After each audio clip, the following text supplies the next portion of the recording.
우리나라 초대교회 시절에는 초기라 목회자도 귀했고 성경이 아주 귀한 그런 시대였습니다. 그나마 선교사님들이 우리나라에 들어와서 이곳저곳 다니면서 마을마다 전도를 해서 교회를 세웠습니다.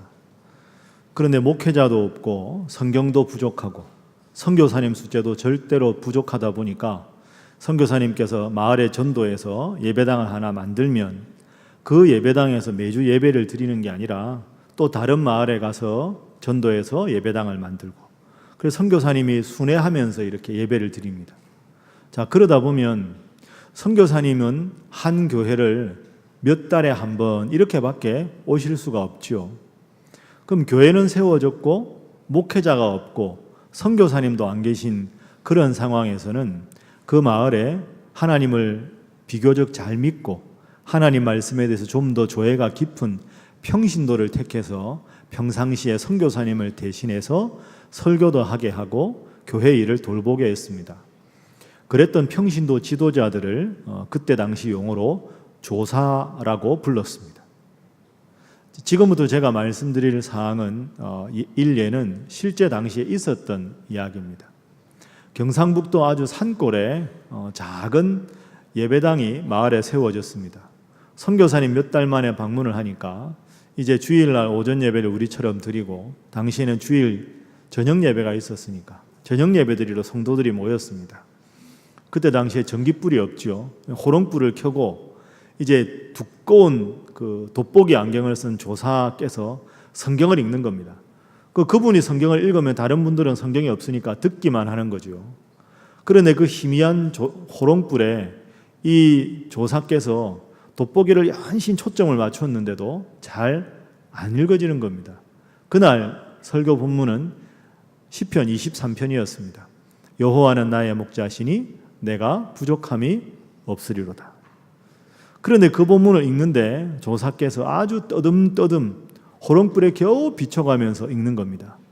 여호와는 나의, 여기까지는 괜찮았는데 여호와는 나의 목자시니 하는 부분을 잘못 보고는 여호와는 나의 목자르시니 이렇게 읽어버렸습니다. 여호와는 나의 목을 자르시니 내가 부족함이 없으리로다. 이렇게 읽고 나서 보니까 이게 아주 비장한 말씀입니다. 그러면서 탁 성경을 덮고 이 조사께서 설교를 하시는 겁니다. 하나님께서 나의 목을 자르셔도 저는 하나님을 잘 믿겠습니다. 내 목이 달아나도 저는 하나님을 믿습니다. 이렇게 말을 하니까 그 모든 성도들이 또 순수하니까 은혜를 받아가지고 나도 그렇습니다. 나는 하나님이 내 목을 자르셔도 내가 하나님을 열심히 믿겠습니다. 모두가 그렇게 은혜롭게 고백을 했다 하는 것이 실제로 있었던 일입니다. 여러분 웃으셨죠?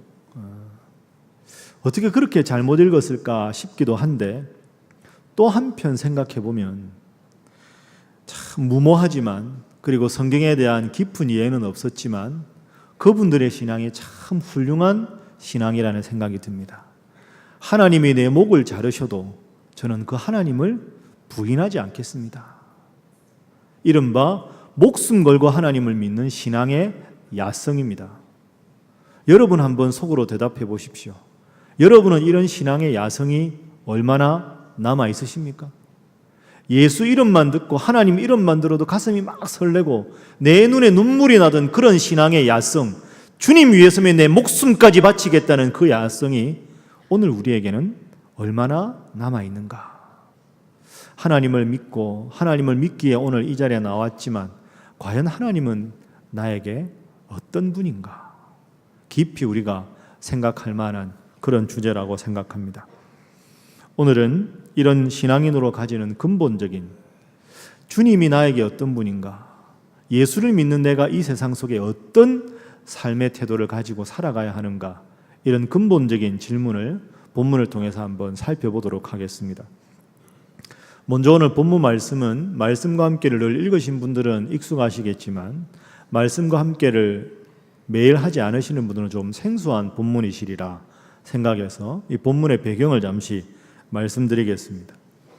사도행전은 사도 바울이 1차, 2차, 3차에 걸친 전도 여행에 관한 기록이 등장합니다. 그 바울이 열심히 이 도시 저 도시로 가서 전도 여행을 잘 마치고 이제는 3차까지 마친 후에 예루살렘으로 올라가게 되었습니다. 그런데 여러분, 예루살렘 하면 기억나시지요? 예루살렘은 이스라엘의 수도입니다. 그 말은 예수님 믿는 것을 가장 박해했던, 구약만 믿지 예수님을 구원자라고 믿지 않았던 유대인들이 가장 많이 몰려있던 격렬한 유대교인들이 있는 곳이 예루살렘입니다. 그들이 예수님을 십자가에 못 박도록 군중들을 부추긴 것도 예루살렘이지요. 자, 그런데 이제 이 바울이 예루살렘으로 올라온다는 소문이 난 겁니다. 그러니까 격렬한 유대교주의자들은 분노하면서 바울에 대해서 심각한 원한을 갖고 있습니다. 저 바울이 사울일 때 그렇게 예수 믿는 사람들을 박해하던 그 훌륭한 청년이었는데 왜 저 사람이 변해서 저렇게 예수를 믿으라고 목숨 걸고 전하고 있는가? 바울이 올라오면 우리가 심각하게 저 바울이 활동하지 않도록 문제를 삼겠다, 이렇게 벼르고 있었습니다. 자, 그래서 바울이 예루살렘에 당도해서 회당에서 예수님이 구원자라고 복음을 전할 때 이 바울과 바울의 격렬한 반대자인 예루살렘 공의회 회원들 사이에 소동이 일어납니다. 분쟁이 있고 다툼이 있게 되지요. 자, 그러면 그런 분쟁과 다툼에서 제일 긴장하고 바라보는 인물이 누구겠습니까? 바로 당시 이스라엘을 통치하고 있던 로마 군인들 중에서 예루살렘에 파견되어 있었던 백부장과 천부장, 그리고 로마 황제를 대신해서 이스라엘을 다스리고 있었던 로마의 총독이었습니다. 이들의 입장에서는 바울과 바울의 반대자들이 극심한 소요를 일으키면 식민지를 제대로 다스리지 못한 것에 대해서 로마 황제로부터 문책을 당할 수 있는 거죠. 그래서 바울을 신문을 합니다. 왜 너는 이렇게 소동을 일으키느냐? 그런데 신문 과정에서 아주 중요한 한 가지를 발견합니다. 그게 뭐냐 하면 바울이 로마의 시민권을 가진 인물이라는 겁니다. 여러분, 지금도 예를 들어서 미국 시민권을 가진 사람은 미국에서 미국의 판사에 의해서 재판을 받고 처벌을 받아야 합니다. 그렇듯이 바울이 로마의 시민권을 가졌다는 말은 바울은 지금 죄가 있어서 신문 과정에 있으나 반드시 로마 황제까지 가서 재판을 받을 권한이 있는 사람이라는 뜻이지요. 그런데 로마 황제한테 그냥 덜렁 재판받으러 가면 안 되지요. 죄목이 무엇인지, 어떤 문제가 있었는지 신문 과정에서 조서를 꾸며야 그 조서를 가지고 황제에게 갖다 줄 수가 있겠지요. 그래서 바울은 오늘 본문 26장까지 총 5번 신문을 받게 됩니다. 자, 화면에 표를 한번 보겠습니다. 바울이 신문을 받던 것이 첫 번째는 22장에 유대 군중들 앞에서 자신의 입장을 변호하고, 두 번째는 유대교 지도자들인 사내들인 공의회 회원들 앞에서, 그 다음에는 벨릭스 총독, 그 다음에는 벨릭스 총독의 후임이었던 베스도 총독, 그리고 오늘의 본문 23절까지는 아그리빠 왕과 베스도 총독 앞에서 자신의 무죄를 입증하는 그 변론의 기회를 얻게 됩니다. 자, 그렇게 변론의 기회를 얻어서 자신의 입장을 말을 한 다음에 그 재판 자리에 같이 있었던 베스도 총독과 아그리빠 왕과 그리고 바울이 했던 대화가 오늘의 본문입니다. 그래서 오늘의 본문 말씀은 세 가지로 나누어서 살펴보겠습니다. 첫 번째는 베스도 총독과 바울의 대화에서 우리가 배워야 할 점, 두 번째는 아그리빠 왕과 바울과의 대화에서 우리가 배워야 할 점, 그리고 바울이 가장 강조한 마지막 점, 이렇게 세 가지로 나누어서 지금부터 살펴보겠습니다. 자, 먼저 베스도 총독 앞에 선 바울입니다. 연약한 바울, 그러나 당당한 바울. 연약하지만 당당한 바울의 모습을 우리가 기억해야 합니다. 우리가 읽진 않았지만 본문 1절부터 23절에서 바울은 스스로의 다메섹의 경험을 이야기합니다. 나는 예수님 반대하던 골수 바리새인이었는데 다메섹에서 예수님 만난 다음에 이제는 예수님을 목숨 걸고 전하는 사람으로 변화되었습니다. 이렇게 설명을 합니다.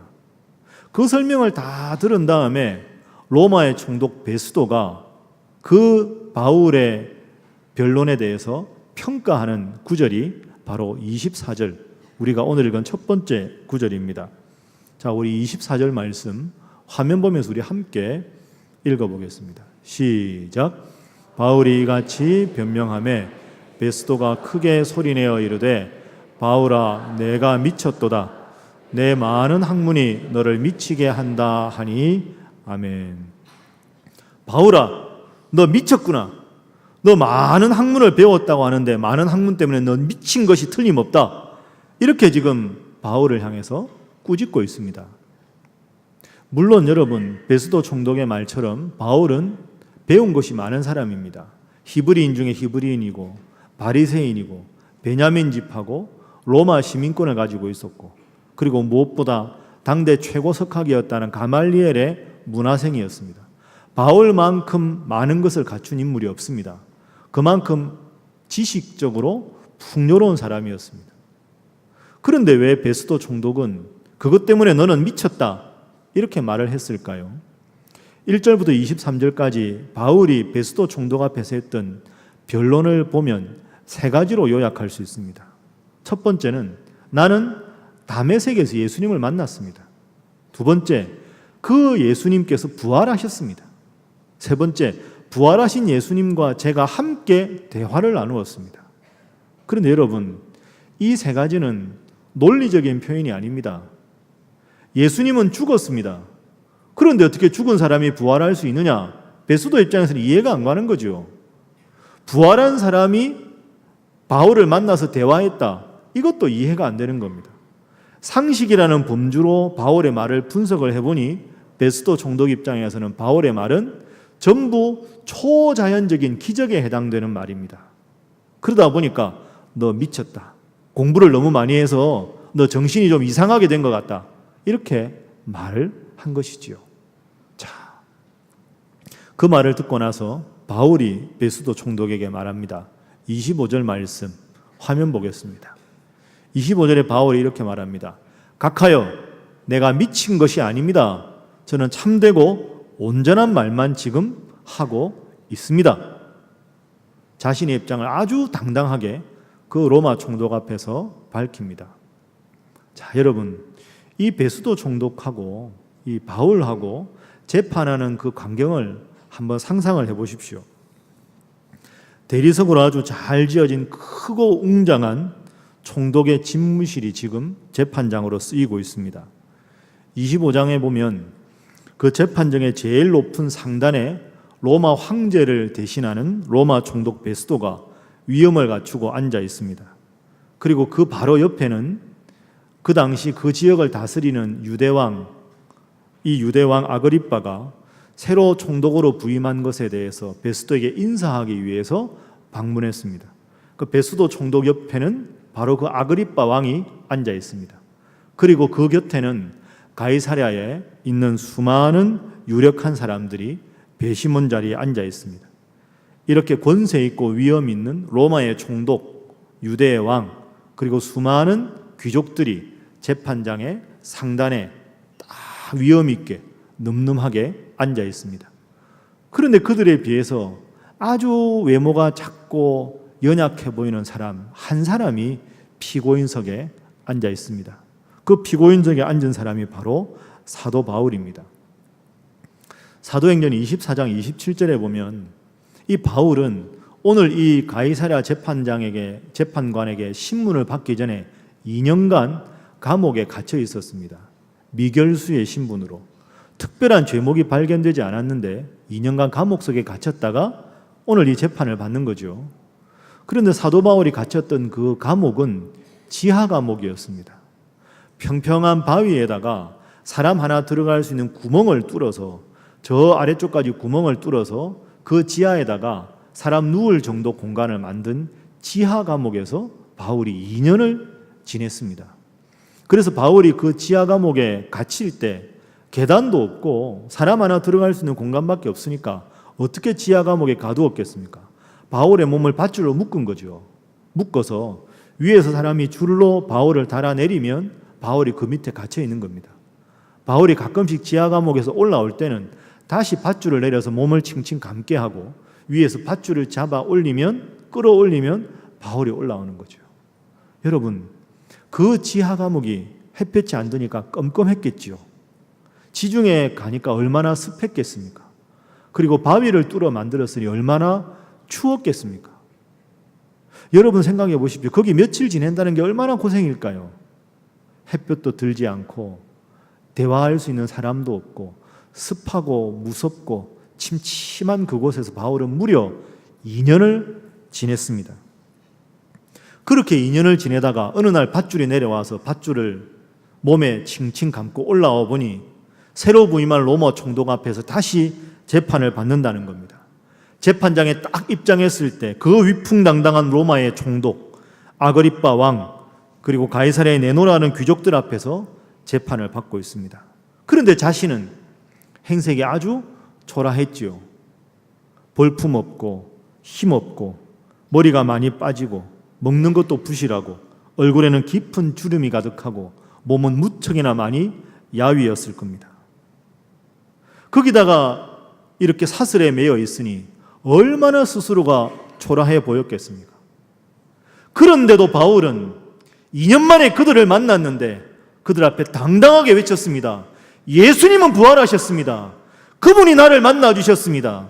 그분을 위해서라면 제 목숨조차 아끼지 않겠습니다. 지극히 연약해 보이는 바울에서 당당한 예수 그리스도에 대한 확신과 부활의 소식을 그 많은 위풍당당한 인물들 앞에서 전할 수가 있었던 것이지요. 베스도 총독 앞에선 바울은 연약한 바울이었으나 당당한 바울이었습니다. 저는 설교를 준비하면서 참 부끄러웠습니다. 참 나는 예수님을 편하게 믿고 있구나 하는 생각이 들었습니다. 여러분은 어떠십니까?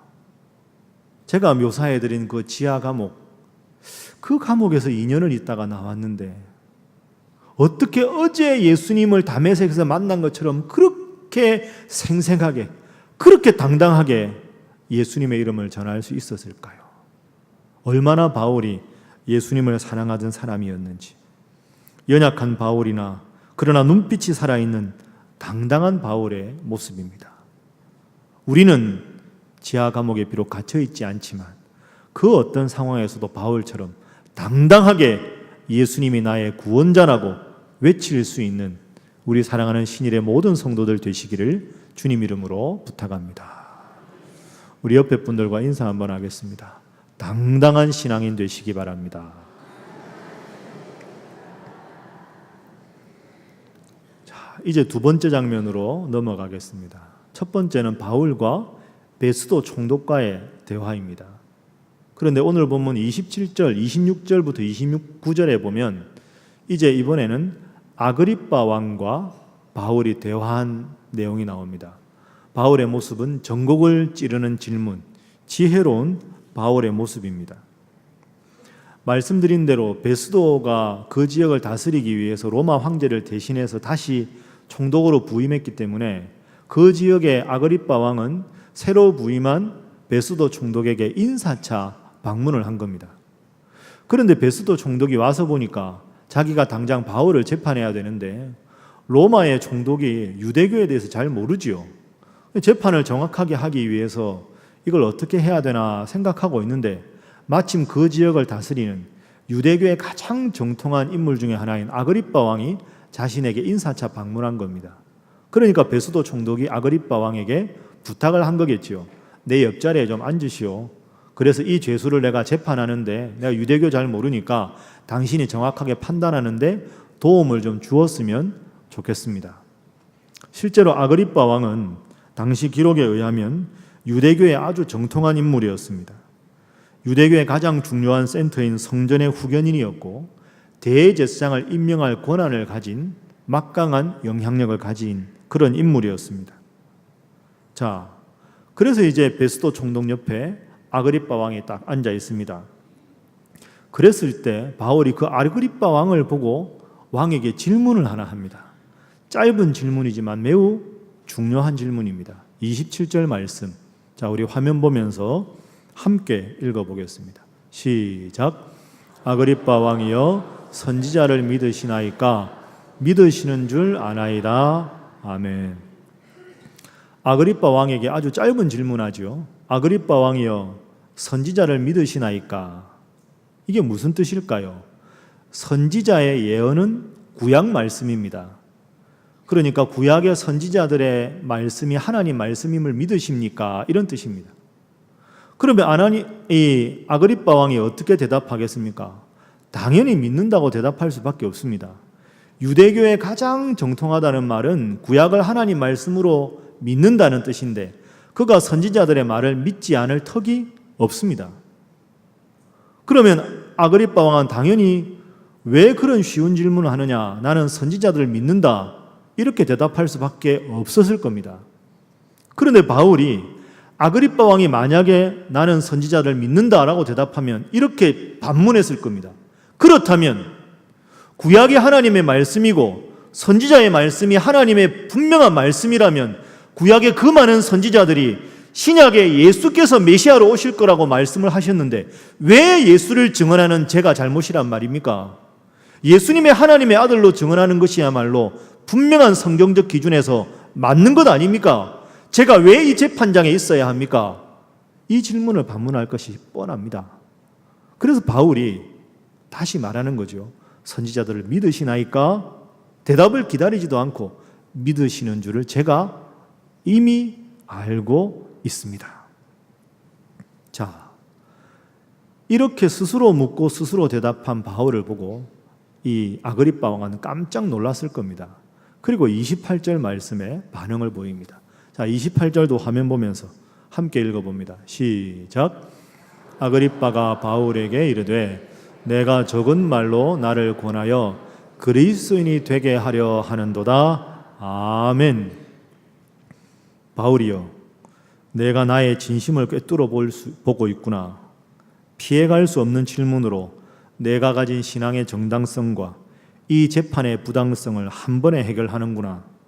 거기다가 왕인 나에게 예수 믿으라고 전도까지 하는구나. 참으로 대단하다.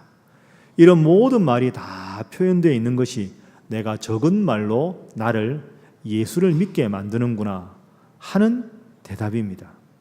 흔히 하는 말로 고수의 질문과 고수의 대답입니다. 그러니까 바울의 이 질문은 위대한 지혜 있는 질문이고 그 질문의 본의를 정확하게 깨달은 아그리빠 왕의 반응이야말로 바울의 그 지혜로움을 단번에 알아차린 훌륭한 대답이라고 할 수가 있습니다. 자, 이제 한번 정리를 해보겠습니다.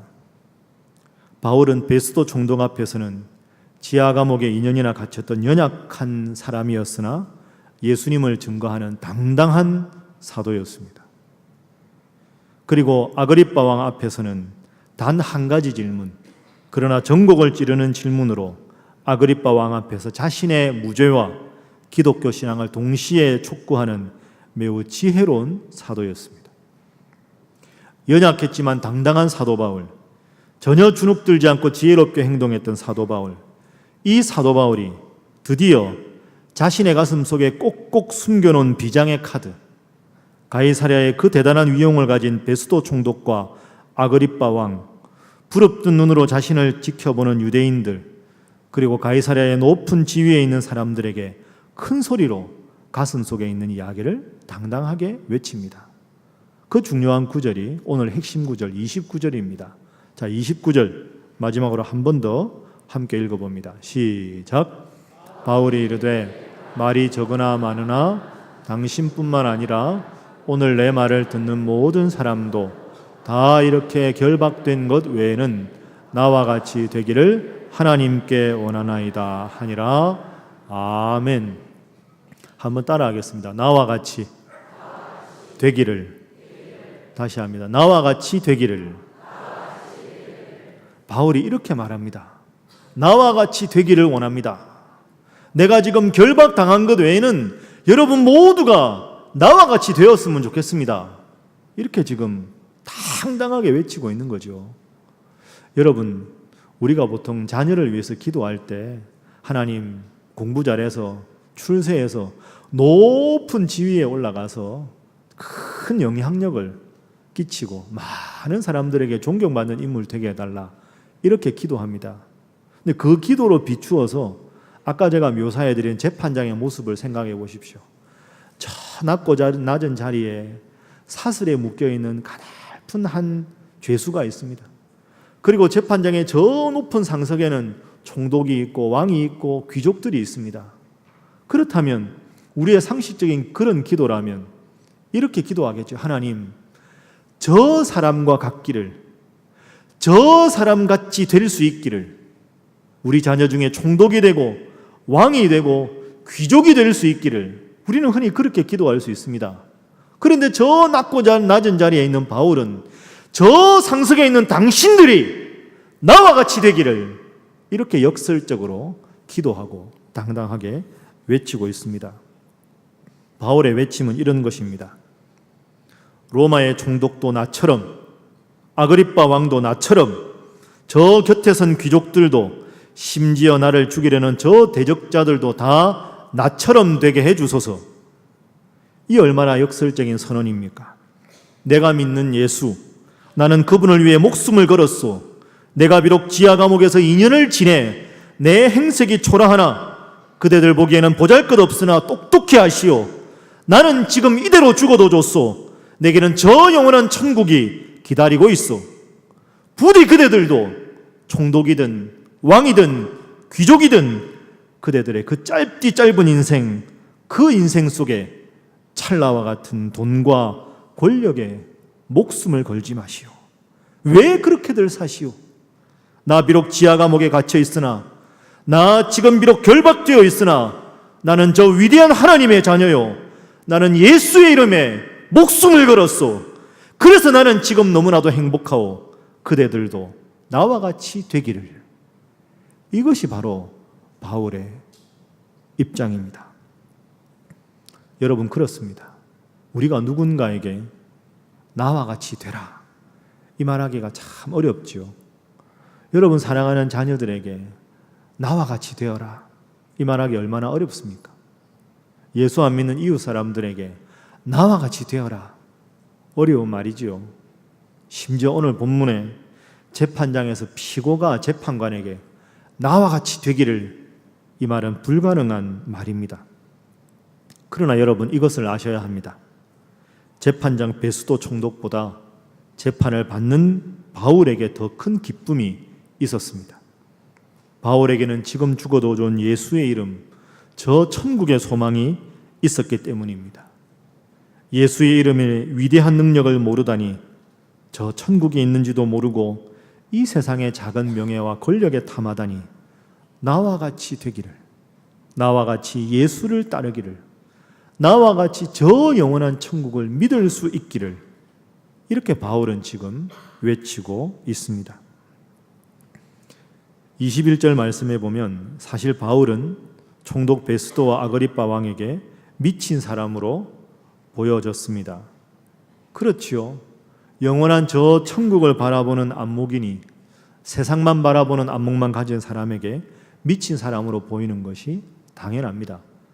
실제로 바울은 고린도후서 5장 13절에 자신을 미친 사람으로 표현합니다. 우리가 만일 미쳤어도 하나님을 위한 것이다. 나는 하나님 앞에서 미친 사람이다. 이렇게 스스로를 고백합니다. 여러분 혹시 그런 말씀 들어보셨습니까? 여러분 가족들한테나 이웃들한테나 미쳤다는 소리 들어보셨습니까? 자, 우리 엄마는, 저 사람은, 저분은 예수에 미쳤다, 교회에 미쳤다, 그런 말씀 한 번이라도 들어보셨습니까? 그런 말씀 만약에 들어보셨거든 그 미쳤다는 말씀을 여러분의 훈장으로 삼으시기를 주님 이름으로 축복합니다. 그런 말씀을 한 번도 아직 들어보지 못하셨거든 내가 지금 어떻게 신앙생활을 하고 있나 한번 깊이 스스로를 돌아보셔야 합니다. 이렇게까지 당당하게 예수 이름에 목숨을 걸었던 바울이기에 우리 하나님께서는 바울의 삶을 끝까지 지키셨습니다. 그리고 역사해 주셨습니다. 그날 그 재판을 지휘했던 베스도 총독은 바울로 하여금 재판이 끝나자마자 바울이 로마 황제에게 재판을 받을 수 있도록 로마로 가는 모든 길에 군인들의 호위를 명령했습니다. 황제에게 재판받으러 가는 길에 수많은 유대인들이 결사대를 조직해서 바울을 죽이려고 하고 있었는데 이 믿지 않는 베스도 총독의 군사들 때문에 로마까지 무사히 갈 수가 있었습니다. 실로 하나님의 위대한 역사였습니다. 그리고 그 베스도 총독 곁에 함께 앉았었던 아그리빠 왕, 그 아그리빠 왕도 이날의 바울의 이 육성을 잊지 못합니다. 큰 감명을 받은 아그리빠 왕은 AD 70년에 유대 전쟁이 발발했을 때 그 누구보다 기독교에 대해서 매우 호의적인 태도를 보여주었습니다. 바울의 이 당당한 태도가 아그리빠 왕에게 선한 영향력을 끼친 것으로 볼 수가 있습니다.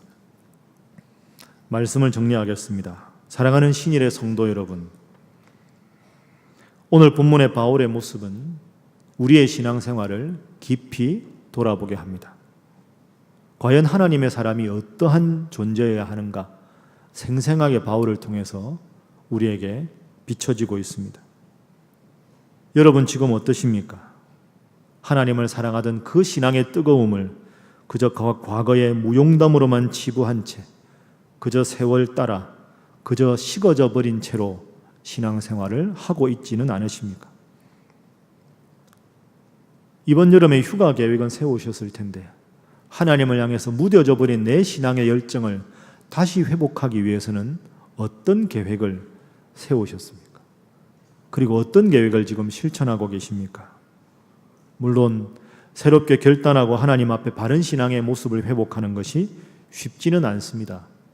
마치 비행기가 이륙해서 활주로를 떠나서 창공으로 날아 일정 고도를 유지할 때까지가 가장 많은 연료를 소비하는 것처럼 다시 회복하고 다시 결단하고 다시 하나님 앞에 바로 서는 것은 한층 더 많은 열정과 헌신을 필요로 합니다.